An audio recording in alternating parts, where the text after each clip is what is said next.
Hi అందరికీ. నేను Apollo fish fry చేస్తున్నాను. దీనికోసం నేను అపోలో ఫిష్ ముక్కలు తెచ్చుకున్నాము మార్కెట్ నుంచి. శుభ్రంగా కడిగి ఒక బౌల్లో వేసుకున్నాము.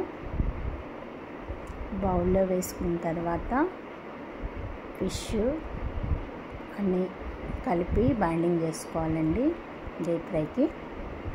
ఫిష్ మీద కొద్దిగా కారం, సరిపడా ఉప్పు, కొద్దిగా పసుపు, 1 టీ స్పూన్ అల్లం వెల్లుల్లి పేస్టు, కొంచెం నిమ్మరసం వేసి కలుపుకున్నాను.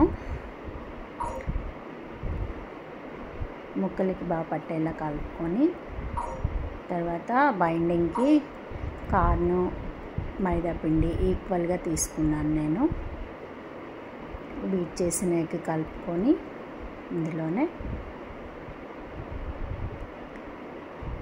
బైండింగ్కి బాగా వస్తుందండి. ఎగ్ కలిపితే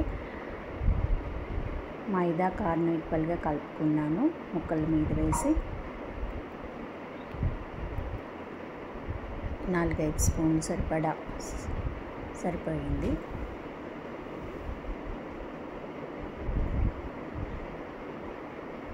కలిపి పక్కన పెట్టుకోవాలి.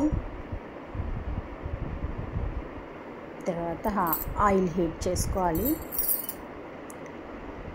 మీడియంగా హీట్ అయితే సరిపోతుంది. అలాగే స్టవ్ మీడియం ఫ్లేమ్లో పెట్టుకొని ముక్కలు ఒక్కొక్కటిగా వేసి వేయించుకోవాలి.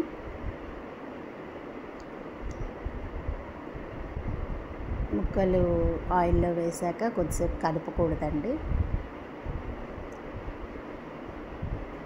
తర్వాత మనం వేయించుకోవాలి. గోల్డెన్ కలర్ వచ్చాక ఫిష్ ముక్కలు తీసి పేపర్ ప్లేట్లో వేసుకొని పక్కన పెట్టుకోవాలి. అలాగే ముక్కలన్నీ వేయించుకోవాలి.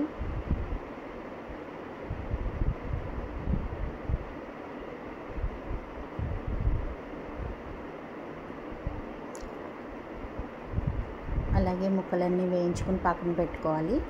తర్వాత ఒక కళాయిలో 1 టేబుల్ స్పూన్ ఆయిల్ వేసుకొని చాపింగ్ గార్లిక్ వేసి వేయించుకోవాలి.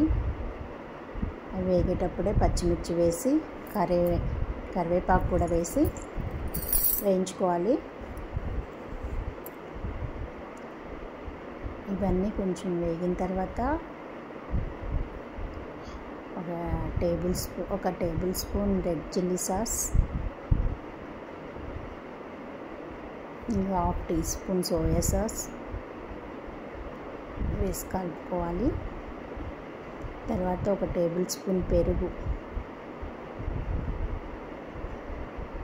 వేసి ఈ ముక్కల్ని తడకలాగా చేసుకోవాలి.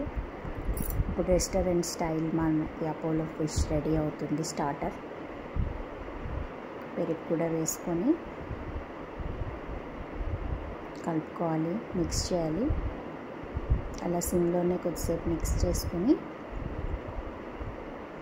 మనం వేయించి పెట్టుకున్న ఫిష్ ఫ్రై ముక్కలు వేసుకోవాలి.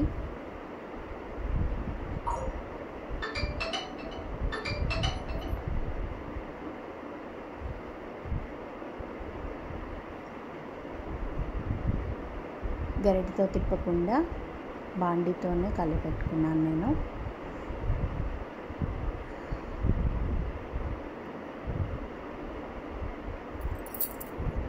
ఫిష్ ముక్కలన్నీ తడకలో వేసి బాండీతోనే తిప్పేసుకున్నాను, కలిపెట్టుకున్నాను. అంతేనండి, మనకి restaurant style Apollo fish ready. Bye.